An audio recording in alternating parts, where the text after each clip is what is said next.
Good afternoon and welcome to HIT Policy Update, a complimentary webinar from healthsystemcio.com, sponsored by Lexmark. Just a little housekeeping before we get started. My name is Anthony Guerra. I'm the editor-in-chief of healthsystemcio.com, and I will be your moderator today. We encourage you to ask questions during our event. You can type them into the Q&A box in the lower right-hand corner of your screen. Leave the default set to all panelists. We'll take those later in the program, but again, you can send them in as they occur to you. You can download the deck using the URL on your screen. There's also a shortened URL at the bottom of each slide. And we are recording today's event, and we'll have our archive ready within 2 business days. If not sooner, it'll be put up on our YouTube channel, and you'll receive an email when it's ready.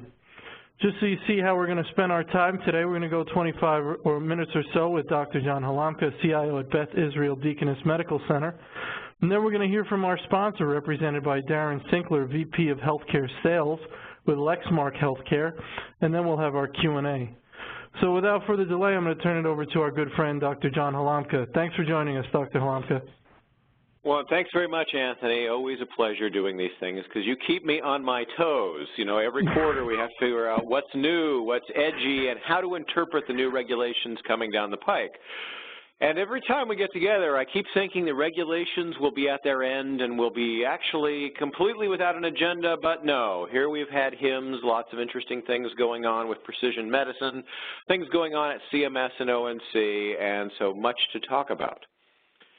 So as we talked about the last time we had one of these webinars, we are in this process of moving from meaningful use to value-based purchasing, alternative payment methods, the idea of merit-based pay and the Medicare access and CHIP reauthorization MACRA legislation. And so, although I didn't include it specifically in this slide because it was really more of an event that happened over the last couple of months, you have seen Andy Slavitt at CMS signal multiple times that meaningful use is coming to an end and is going to be replaced by something that's more outcomes and quality focused. We won't tell you that you need to go buy a EHR with certain check boxes and validate that you've checked the boxes. We'll tell you what goals you are to achieve and then reward you for achieving those goals. So if you want to go buy Apple Watches for all of your 80-year-old patients, have at it, but we're not going to force you to. So just as you watch those next couple of months, and there will be these things we'll go through the agenda today, keep particular attention to what Andy Slavitt says about merit-based payment incentives and the move to MACRA, because everybody in government seems to want to make the move away from meaningful use stage 3, to kill it, to give hardship exemptions to everyone who applies, and to move to something else by 2018. But the path from here to there hasn't yet been delineated. I hope in the next couple of months it will. So in the meantime, what we see is the last 9 months of the Obama administration, where everyone is, of course, trying to wrap up their work, make their mark, leave a legacy. And Obama has personally championed this idea of the Precision Medicine Initiative, which goes something like this. If you, the patient, have a disease that, for example, 10,000 other people have, what if you contribute your data, because you're a medical altruist, to a registry, to a learning healthcare system that can say, we will now take your information and your experience and share it with other patients in the future? Or what if your particular disease state has associated with it certain genotypic characteristics, and your genotype and your phenotype and your symptoms are all put into an analytic engine, and we figure out the exact right treatment for you? Very often, you know, we hear the term big data, and I have no idea what big data means. I have 4 petabytes, not sure if that's big or not. I don't seem to have a problem managing it. And when I tell people big data, really in this context of precision medicine, means those 2 things: sharing the experience of patients with other patients and giving you the right care that's tailored to your needs based on your genotype and care preferences. So I'll go through in just a moment a couple of the exact precision medicine initiative next steps. But just briefly, as we look at the agenda today, ONC has proposed a rule, which I'll tell you about, which would give them a bit more power and authority, and we can debate whether that's good or bad. Apple has introduced a whole variety of new healthcare-specific applications that are so secure not even the FBI can get at them, at least we think. And then, of course, there are some things at HIMSS to review. So let's see. On the Precision Medicine Initiative, there are two important grants that were given. The first went to Google Life Sciences, now called Verily, and its partner at Vanderbilt.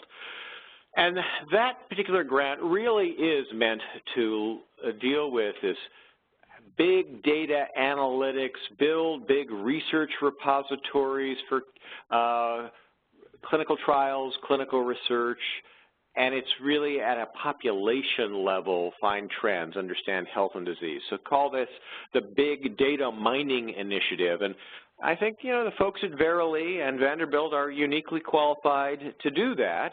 I mean, Google, of course, has a copy of the entire Internet on its servers. You know, they used to just index web pages. Now they actually keep a copy of the Internet. It's much faster to search it if you have a copy.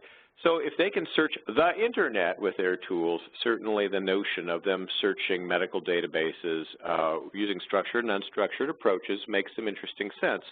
So we'll see where they go, but I suspect they'll give us some unique tools, unique data visualizations. Second project is this idea of Think for Science, the idea that you will be able to, as an individual, take data that you may have gathered about your care or your personal health and download it personally to clinical trials and clinical research.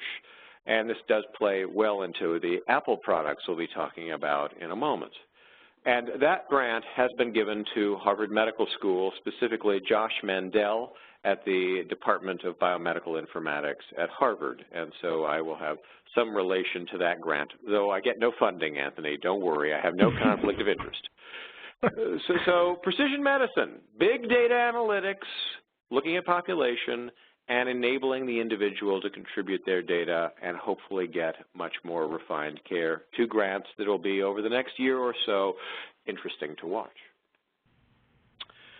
So I mentioned that ONC has proposed a regulation that would expand its authority. And you can take a look at the whole regulation. I've given you the URL there. There's a comment period because it's a notice of proposed rulemaking that goes until May 2nd. The nature of this regulation is that it would give ONC the authority to review the current, what I'll call in the trenches state of interoperability and functionality of EHR vendor products. So if you think about the current state of certification, what happens is a testing lab, an authorized testing lab, says, vendor, demonstrate to us that your product has a certain capability. And the vendor does a WebEx and shows, look, click here, click here, click here, and it does these things. But there's never been validation that in the field, in practice, in production, it actually does those things. And I would guess many of you on this call, on this webinar, have probably purchased products for which you scratch your head and say, but this is a meaningful use certified EHR. Shouldn't it have seamless interoperability and the capacity to send data to anyone for any purpose at any time at low cost? And you do wonder for certain vendors and certain products if the certification was slightly different than the shipping product, i.e. the certification was more of the demo version. So ONC would directly review certified healthcare IT products. It would enable ONC to have oversight of health IT testing bodies, and that it would enable ONC to publicly make available its surveillance results. And potentially, ONC could even decertify a product if it found that in the field the product was not working as promised, either due to a technical issue or what I'll call a restrictive business model. You know, if a vendor says, of course we have interoperability, it's only $10,000 a click, then that would be judged to be information blocking and would be a restrictive business model for which ONC would then potentially decertify them for having, in effect, denied clinicians the functionality they need, but with business rather than technical constraints. So, of course, the debate we can all have, and maybe there's no right answer, is should the government have the role of providing this level of industry oversight? In effect, it's like making government consumer reports or making government the author of Yelp postings. Or would it be better if independent private sector organizations like CLASS, which in effect is kind of our consumer reports of our industry, published stories from doctors and nurses about usability, about interoperability? Or, Anthony, you guys, the press could say, we've heard from the doctors are very dissatisfied with vendor A because of its restrictive business practices. And the only reason I pose this question, having served the Bush administration for 4 years and the Obama administration for 6 years, I now look at the potential future administrations and say, how much regulatory control of the private sector do you want to give to government if the people running the government are nutty? I worry about that. So, take a look at this regulation, see what you think, and ask yourself, is this a private sector role or is this a government role to provide industry oversight? Well, next, Apple's products. And Anthony, again, don't own any Apple stock, have absolutely no financial interest in any of this stuff. But I think what Apple announced is very empowering to the industry, and here's why. So HealthKit, which has already been around for about a year, is the notion of taking Internet of Things connected devices, your scale, your blood pressure cuff, your glucometer, and bringing data from the devices in your home to your phone and putting them in a secure container, fully encrypted, in fact, only accessible by the biometric thumbprint that you put on your phone to get into it. It's not stored in the cloud, so Jennifer Lawrence is not going to be spilling her medical records or anything. No cloud, no family sharing plan. It's just on your phone. So therefore, if there's a trusted app and you, the patient, say, yes, I trust this app, it can be given access to that data you've stored on your phone and then do unique things with it, like send it to your doctor, show you unique visualizations, keep it in a form that will allow you to track progress. So that was one part of Apple's strategy. A year ago, introduced this objective data Internet of Things connection. Well, the second part to healthcare is subjective data. It's fine if I give you a beta blocker for your blood pressure and control your blood pressure, but what if you feel horrible? What if you can't get out of bed in the morning? What if you're just tired all the time? Well, that's probably a failure of treatment, probably a bad outcome. So really what we need is a care plan. You have high blood pressure, we're going to give you an antihypertensive, and we are going to make sure you feel okay. The subjective data, are you feeling okay? Is your activity of daily living as you would like it to be? Are your symptoms better? And the objective data, are the numbers better? And show that on a dashboard. So that's what Apple's done. They're not creating the apps. They're creating the middleware. They're creating the toolkit. They're creating the repository encrypted on the phone to store all that information, and therefore they can receive care plans in this care card. They can enable organizations, doctors and hospitals, to create arbitrary Q&A presentations to the patient so you can have symptom and measurement tracker. Like, not only could you ask activities of daily living, you could ask functional status, you could ask pain score, how often are you getting your migraines, anything that you feel is going to be important to this self-report of an outcome. And that is, of course, part of this whole MIPS-MACRA thing I talked about with Andy Slavitt.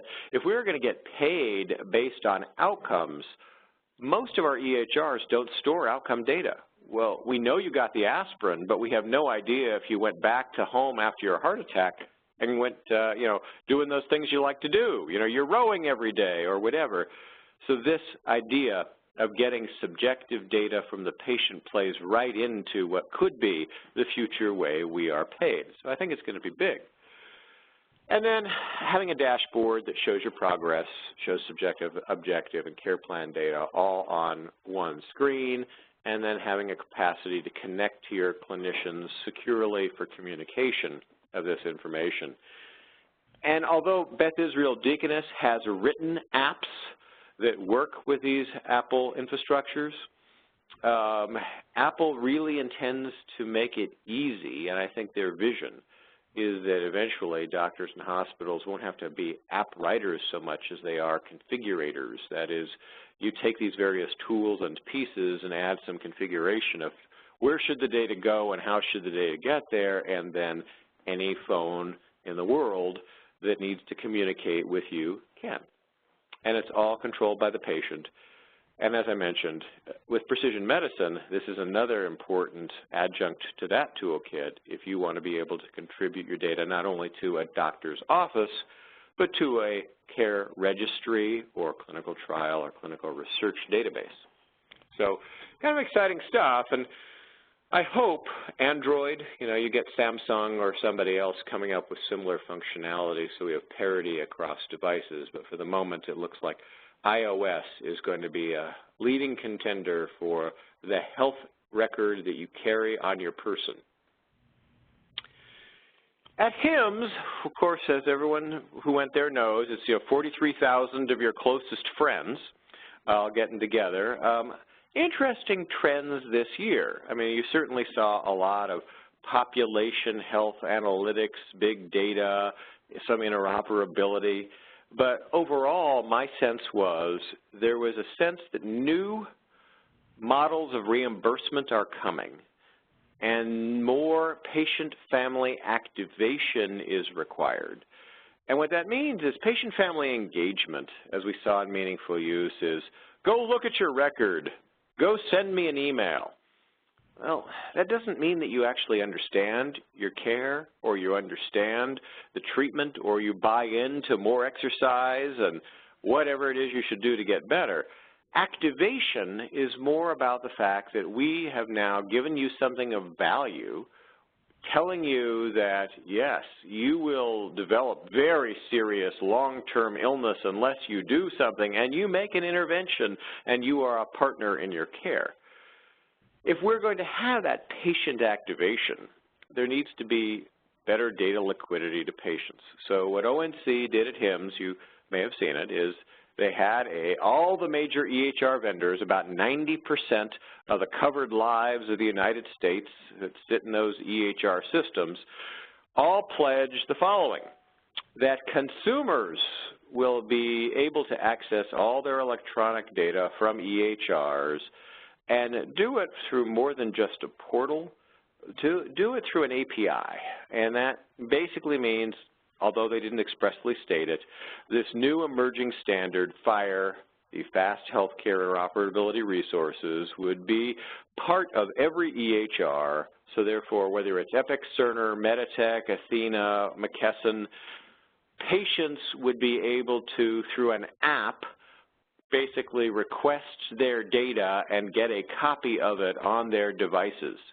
And with the announcement of CareKit, there's now a clear path forward for closing the loop between doctors and patients to give the patient from every site of care a copy of that data. And instead of having 3 portals, 3 kinds of ways to get at your data for your PCP, your specialist, and your hospital, in fact, it would be your phone calls the APIs of each of the EHRs, of each of the sites that you have visited, and all the data is downloaded into a singular container, and you now have a lifetime medical record you carry with you. So in effect, the vendors said, we promise technically to make that consumer access available, and that we will not put in unreasonable barriers to the privacy, security, business models, et cetera, that would preclude patients from getting access to their data. Because as I said, if you say, sure, your data is available, but it's very high cost, or sure, your data is available, but you can only get at your data if you get a nuclear secrets grade certificate for $1,000 or some other kind of business or policy restriction, that would be bad. And finally, that all the EHR vendors would use these open, transparent, recommended standards. There would be no proprietary interfaces.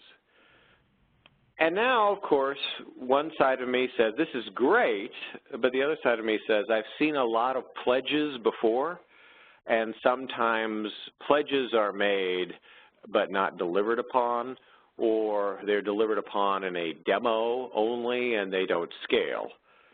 So what I hope is this idea of the vendors signing up to do it, the government reimbursing differently, patients and families who increasingly want to be activated and involved with their care might combine to get us to, in the next year to two, a different kind of interoperability.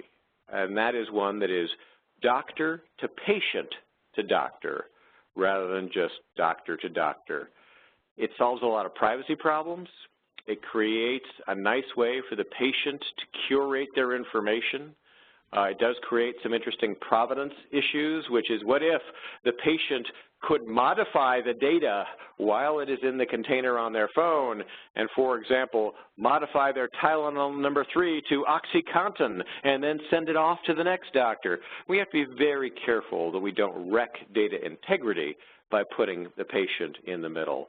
But I think that this series of events, this coincidence of policy and incentive and patient empowerment will come together to give us new possibilities. At the View from the Top keynote at HIMSS that I did with Jonathan Bush, we ended our discussion with a call to action to the industry. And just to highlight a few of those elements. Sometimes you see a lot of press from Washington about, oh, the problem is information blocking. The vendors all have chief information blocking officers that wake up every morning and figure out how to wreck interoperability, which of course I think is totally untrue. I've actually never seen information blocking where I define it as there's a business reason to exchange data and motivated parties and that somehow a vendor puts up a roadblock for such an exchange. I've actually never seen it. What I have seen are a couple of problems we as a society haven't solved. Now, Anthony, I'm guessing you might be referred to as Tony by some people, and Guerra might be misspelled at times with a U or no U, who knows, right? Point being, if I use your name, gender, date of birth as the only way to match your records everywhere you've ever been, it may not work so well. We need something beyond that. A voluntary national identifier, a thumbprint, something beyond name, gender, date of birth. So you're seeing SureScripts and Commonwealth and a number of private organizations trying to come up with mechanisms to identify a patient so that we try to match records from institutions, doctors' offices, and hospitals, that it all comes together accurately. Similarly, if we want to send packages of data from one clinician to another clinician, but we don't know the electronic routing information, it's really hard to get that package delivered. And so, sort of in a sense of Meaningful Use Stage 2, we told every doctor, you must drive, but there are no roads. I mean, this is a problem, right? We better have a directory of how to get from doctor to doctor if you need to route an electronic package from place to place, whether that's private sector or the government, CMS at the National Provider Identifier level hosting it. Somebody needs to host a directory.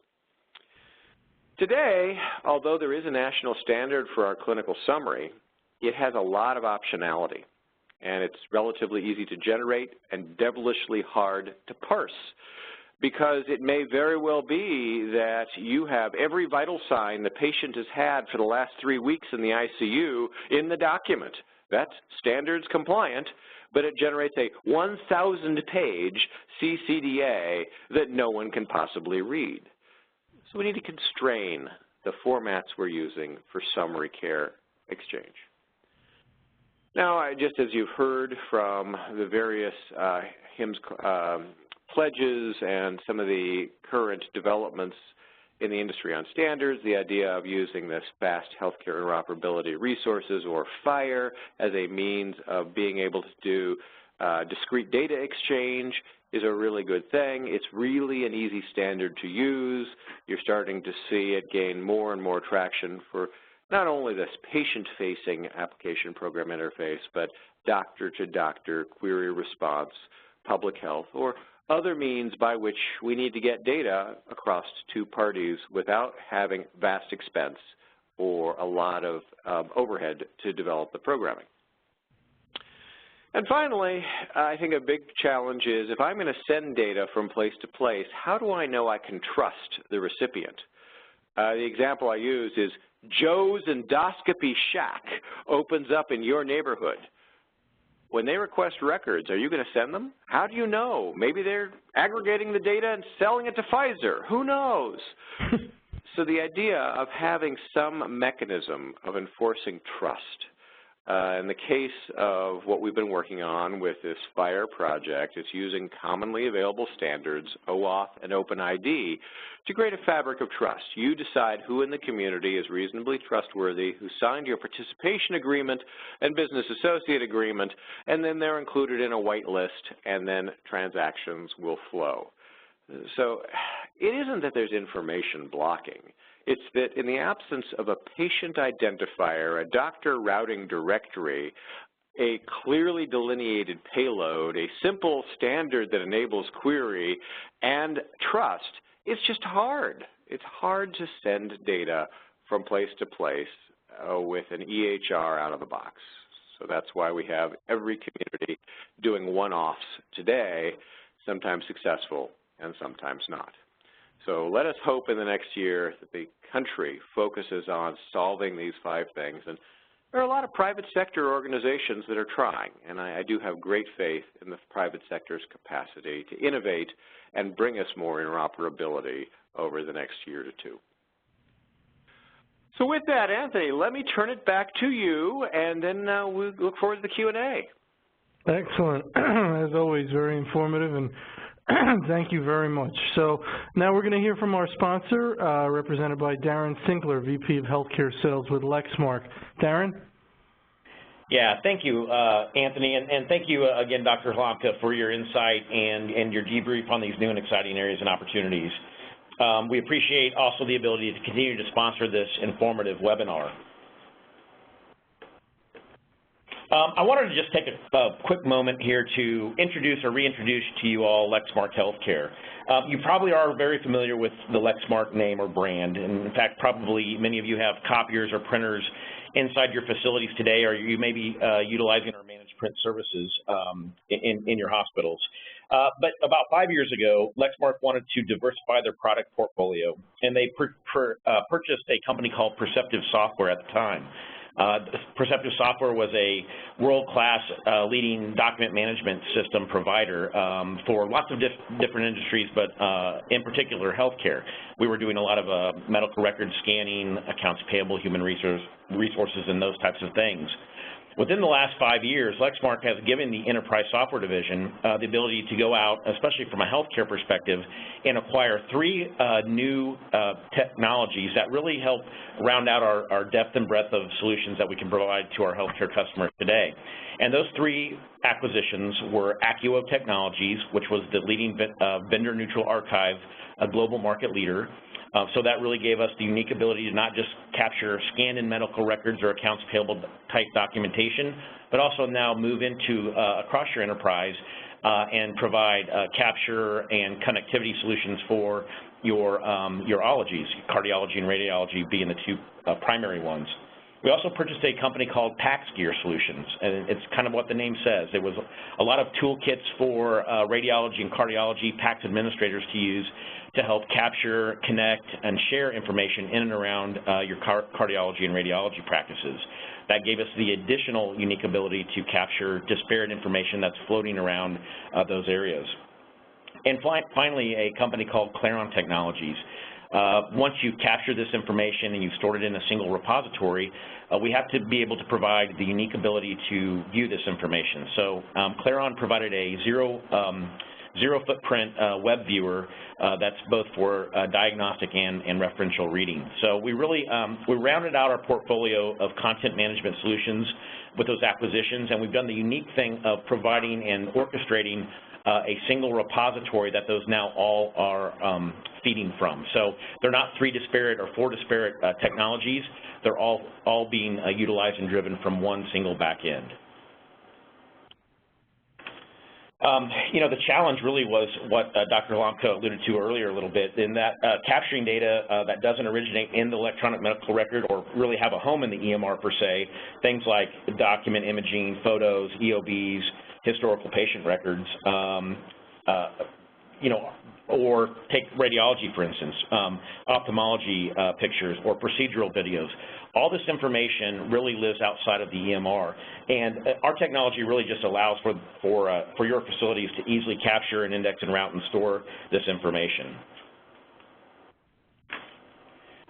You know, it was interesting as Dr. Halamka was talking about the sheer volume of information that we're seeing today. And, you know, we used to joke that going from a scanned document to a cardiology image is just, you know, big, right? It's like the file size and the number of studies that are being done. You know, you go from cardiology to genomics, you know, to precision medicine, if you will, and you're talking about just a massive amount of data and information. So that's where we are today, and it's not just that the volume of studies and information is going up and the size of these files, but the access is absolutely key. Radiologists need to see these, specialists, HIM, physicians, referring physicians, and now the consumer. The patient themselves, as Dr. Halamka alluded to earlier, really wants to have access and will play a vital role in their overall health moving forward. I mean, I myself upload my Fitbit information through my local physician provider portal, and I know that's just a very small step to where we're going, but I'm looking forward to things like what Apple's producing and will have in the future.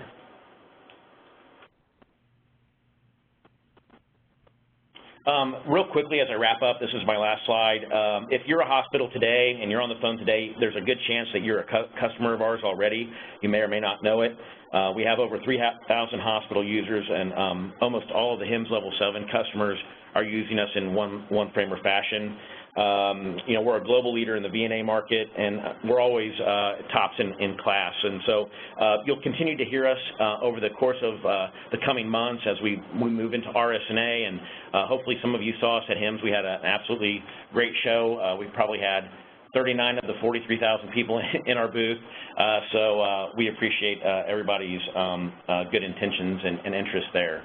I'm going to skip through these last 2 slides that you'll be able to see on the download and just get to our last one here. I want to just encourage everybody to continue to visit our website, lexmark.com/healthcare. We also have a YouTube channel that can tell you a lot more about our technology, our solutions, our roadmap, and where we're going. And again, appreciate the opportunity to spend some time with you today. Anthony, I'll turn it back to you. Very good. Well, thank you so much, Darren. We appreciate the support and make these events possible. So now we are going to have our Q&A with Dr. Halamka. We've got some questions that have come in, and you can go ahead and if any more occur to you, please send them into the Q&A box, and we'll take a look at those. So Dr. Halamka, first question. A national health safety identifier seems to make more sense and will ensure a higher level of confidence than matching alone. Can you comment on the advantages of a national health safety identifier? Sure. So if you go to Scandinavia, and I recognize you can't exactly use Norway or Sweden as an exemplar for the United States because the healthcare systems are quite different. But at birth in each of those countries, they issue you this following technologically sophisticated identifier. Now, today is March 29th, 2016. So, Anthony, see if you can figure this one out. Your healthcare identifier, if born today, would be 2016 03 29 0001 2 3 4. It's purely your birth order on the day you were born given to you at birth, and that travels with you for your life. And so the idea of if you're Anthony Guerra or Tony Guerra, the birth date and a numerated counter would follow you forever and would be able to disambiguate any mistakes made in your name. So this is going to really help us with the errors of omission and commission we make today when we have records that are, alas, not matched properly between organizations, and that can be they're not matched properly because it's a false negative or it's a false positive. I mean, probably worse is the false positive where we're actually combining the medical records of multiple people together inappropriately. So we, for example, show, Anthony, that this year alone you've had 3 kidneys removed, a brain transplant, and twins. You know, unlikely. But that's what happens in the U.S. today, all of this bad data integrity mismatching resulting in harm. It is very challenging for us to think as a country about this, what I'll call required national healthcare identifier, because Bill Clinton, when he was president, signed an executive order that prohibits HHS from receiving any funding for even the mere discussion of a national healthcare identifier for fear of privacy issues. That with your national healthcare identifier, we're going to link your employment records, your mortgage record, and your health record. Your privacy will be violated. We recognize that there is now a time where we need, for your benefit, with your consent, to combine data, so it's probably the right time to have the dialogue about a voluntary opt-in kind of identifier.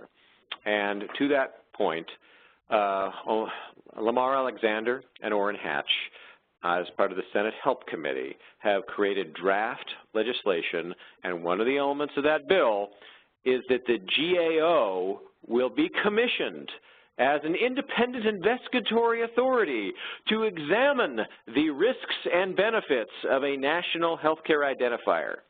So they have slyly bypassed the President Clinton restriction on HHS by assigning the investigatory task to GAO. And that bill probably will pass. We'll see where it goes. So you have, let's say you had somebody, I think it was Deborah Peel, one of the main privacy rights people out there, you know, across the table from you, arguing her side. What's she saying to you in terms of why this is a foolish endeavor, and then what are you saying back to her? Well, I think Deborah and Adrian Gropper, her CTO, have actually said as long as the patient is in control, they're okay with this. So when you actually look at models like the data will be sent to your phone and you, the patient, then control where it goes, they're fine with that. I think that their concern is if someone is mining your data without your consent and doing things with that data that you would not like. So as we issue this national healthcare identifier or voluntary national healthcare identifier, as long as we put the patient in control, they'll be okay. What's going to be the difference in adoption and success of, you know, there's opt-in, opt-out models. When you have to opt out, you get a much higher percentage of people involved when you have to opt in. So if this was voluntary, would it really get us where we want to be, or would it just on the individual level, if I was someone who was concerned about my record, I opt in and that gets me where I want to be? But from public health, does it get us where we want to be if it's voluntary? So here's a strange analogy for you. Do you have TSA pre-check? No. When you go, okay, so for those of us who live in airports, what you discover is unless you have TSA pre-check, Global Entry, Nexus, or one of these programs, you sit forever in lines. And so you say, boy, I would voluntarily give up my privacy to the federal government of the United States or Canada or the UK in order to save hours of wasted time in airports. Well, as one of the early adopters of Global Entry, TSA PreCheck, and Nexus, I can tell you all those lines are starting to get long themselves because people have recognized the unbelievable convenience of these programs. So I think my answer to you is, if you build value to the patient for signing up for this service, It reduces their health care premiums. It helps them with care coordination of their family's health care. It reduces medical error. They will sign up in droves, just as we're seeing with TSA PreCheck and other programs that are offering value, save time. Very good. That's a good point. Next question. Would you share any insight related to post-acute care and HIT, especially related to ACOs, pop health, and precision medicine? Right, so John Durr, who is my good friend and served with me for 5 years on the HIT Standards Committee, has been the guru of all things post-acute care and SNF. And he would tell you that certainly if you look at medical expenditure in our lives, a lot of money is spent as we do post-acute care or are in those last parts of our lives where we may need SNF or other services that are not acute care hospital services necessarily. And therefore, they must really be part of this data exchange and care coordination activity. And so he has been pushing quite hard, and I think he has now voluntary agreement, that the post-acute care vendors will agree to comply with meaningful use certification.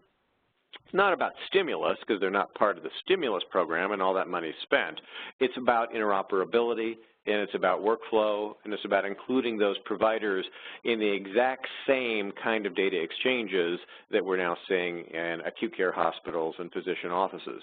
So huge groundswell in the industry, and I think also belief in Washington that post-acute care needs to be included in all these programs. Very good. Next question. Regarding HealthKit, please touch base on any concern with trusted apps and their privacy notice and the fact that trusted app may not be a HIPAA-covered entity and users not reading these notices. Then they send data to a HIPAA-covered entity. If you can parse that question and address it. Yeah. Well, so a couple of issues of interest. So first, the Office of Civil Rights, Devin McGraw, a very thoughtful person and good friend, has recently issued guidance on what are the responsibilities of covered entities when patients are intermediaries in the middle. And the guidance says no covered entity will ever be held accountable for a HIPAA enforcement action when the patient is in the middle. The covered entity has only one task, and that is deliver over an encrypted pipe the data to wherever the patient wants it. What happens to it once it's delivered? Not the covered entity's problem any longer. So it is truly unequivocal guidance that means, in effect, the patients go at risk. So if they decide to trust an app, which was made by the Chinese government, not the covered entity's issue. You know, as you point out, it could be the patient's issue that they trust an app inappropriately. And I think if it goes from covered entity to patient to covered entity, as I talked about earlier, the issue we want to be careful about is provenance. What data came from where, and was it modified along the path? Because if the medical record was materially changed, then it could introduce inaccurate information in the receiving covered entity's system. So I would hope that there will be a Yelp-like review of these apps that come out, and that any bad actors wouldn't be certified by Apple or would not be purchased by users. Because there will be public scrutiny of what they do and how they do it. I have a feeling that most of the apps that will be written will come from healthcare institutions like Beth Israel Deaconess, because we've already created such apps. You'll see them on the App Store soon, and they are, of course, completely secure and trustable.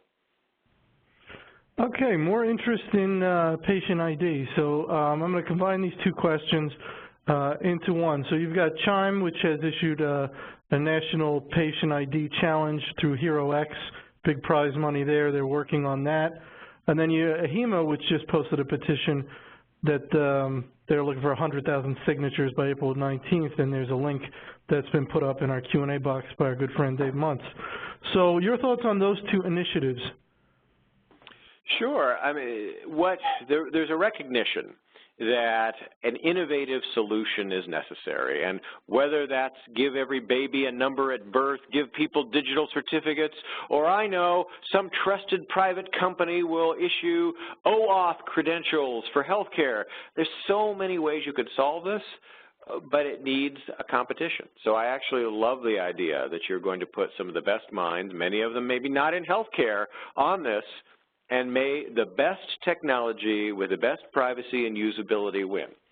And I look forward to seeing the creativity of the submittals. Excellent. All right. Well, I think that's where we're gonna wind it today. You will see a survey pop up when you close out your WebEx window today.